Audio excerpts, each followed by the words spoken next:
how to verify Cash App for Bitcoin trading. So if you want to verify Cash App for trading Bitcoin or to begin trading on the Cash App application, it's quite simple to do so.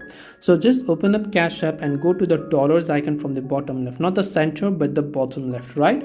Here under cash balance and everything, you'll also find an option called Bitcoin if it is available in your account. So just go to the Bitcoin tab right there.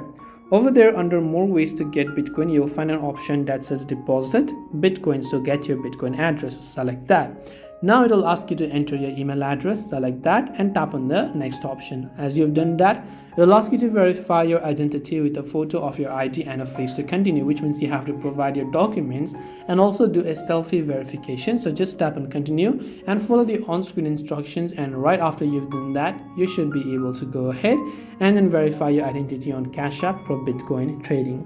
I hope that this video helped you. If you have got any more questions, feel free to also leave them down in the comment section. Thank you for watching till the very end of this tutorial, and see you soon in our next video.